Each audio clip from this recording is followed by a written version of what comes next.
dream I know deep up my feelings for you. With just 3 days to Edo State's 2024 governorship election, Mayaki has highlighted the factors that will shape the governorship election. Nigerians and especially Edo voters can now see that Senator Monday Olodo, APC candidate, lacks the capacity required to lead Edo State effectively, according to Mayaki.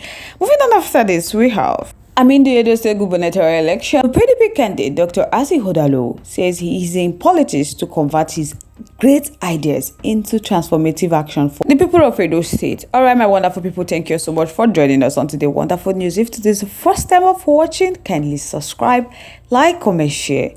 But don't forget to turn the notification bell to get notified whenever we drop our video to all our amazing subscribers. Thank you so much for joining us on today's news. So guys, let's proceed. Mayaki highlighted the factors that will shape the governorship election. He said with just 3 days to the Edo 2024 governorship election, that Nigerians and especially Edo voters can now see that Senator Mondo Boholo, the APC candidate, lacks the capacity required to lead Edo State effectively. And Obobolo, who dodges the opportunity to see himself and invade debate and especially interview section, cannot lead and enlighten people. That his candidacy portray his lack of commitment to serving the people, one that is interested in pursuing narrow interests. In contrast, the PDP has presented a candidate who not only demonstrates brilliancy and competence, but has also earned genuine popularity among the masses, the one and only Dr. Asi Hodalo. His rise has left the APC scrambling for unwholesome strategies to encounter the growing momentum behind him. Mayaki said, although Asi Hodalo is entering the electoral ring for the first time, that he is by no means inexperienced. After all, political leaders made entrance into the system at one point or the other. And so, Asi Hodalo's solution to Edo challenges are pragmatic, forward-thinking, and deeply rooted in an understanding of governance. That his manifesto, rich in ideas and clear in vision, promises to fundamentally transform Edo State, and his intellectual approach to leadership has gained widespread support.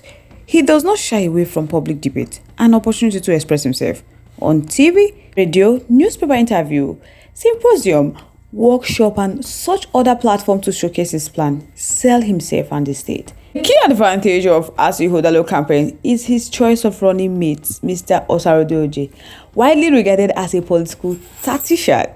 The Osarodoje selection is seen by many as a game changer, the icing on the cake. With this deep connection in Edo North, Central, and Edo South, he adds regional strength and political credibility to the ticket.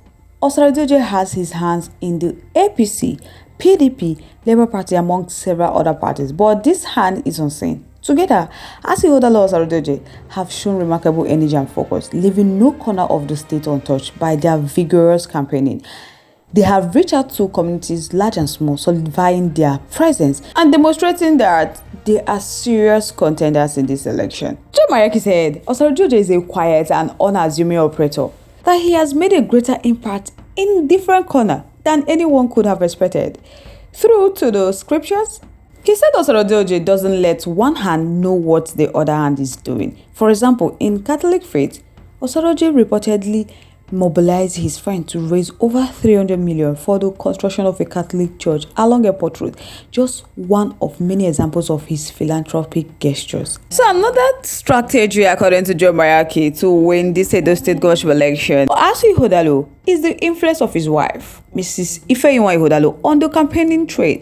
Her charm and sincerity have ignited the women folks across the state, adding a personal touch that connects with voters on a deeper level.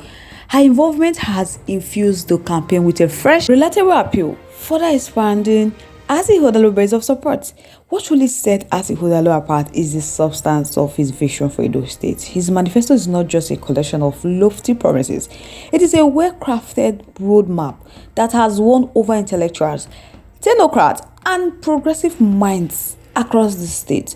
While a few entrenched politicians who have been out of government may resist change, clinging to the status quo for personal gain, Asi Hodalo's ideas have won the support of those who seek real progress. So right now, Edo State has the opportunity to break free from stagnation and embrace a brighter, more prosperous future come September 21st. So guys, I would like to know your thoughts, your contributions, opinions in our comment section. I would love to hear from you.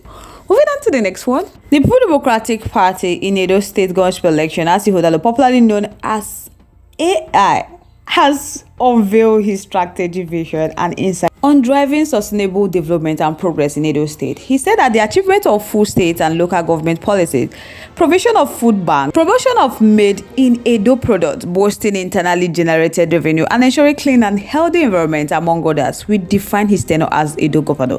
The PDP governorship candidate said he was stepping into politics to convert his great idea into transformative action for people of Edo State. As Wàhàla believes that despite the state's rich heritage, it has faced numerous challenges throughout his history with the advance of democracy, contributing to several efforts to restore the glory. He promised to consolidate on Governor Godwin Obaseki transformative policies in education, healthcare, agriculture, and other key sectors of the economy.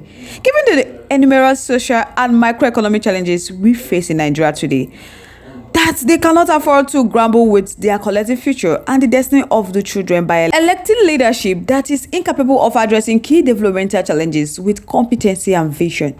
Wàhàla also provided a detailed plan of action to achieve a prosperous future that honors the state's rich heritage and actualizes their full potentials. The Wàhàla prosperity agenda, he said, that focuses on security, law and order as foundation for prosperity through police support, use of technology, and value restoration. He promised that his administration would also focus on good governance through transparency and accountability in public finances and protection of the environment. So he promised to support the elderly, women's rights, youth, students, children, traditional rulers, civil servants, farmers, teachers, and other stakeholders of the state. He aimed to build a more prosperous platform that will sustain Edo people. Not only that, he's going to empower every individual in Edo State with the opportunity to contribute positively to the common goals. So at the event, the Group Chief Executive Officer, Evercorp Industry, Eric Idiahe, described corporate Nigeria for Wàhàla as comprising forward-thinking leaders who understand the critical role corporate Nigeria should play in addressing the challenges of the nation. So he said, the future of Edo State and Nigeria depend on leadership that not only recognizes but actively engages with the private sector as a partner in progress. Their businesses are more than just economic engines, so they are essential to solving the complex problem they face, from fostering sustainable development by creating jobs and driving innovation. That is what he's going to do when he emerges as governor. So guys, I would like to know your thoughts, your contributions, your opinions in our comment section. I would love to hear from you. Once again, thank you so much for staying to yours.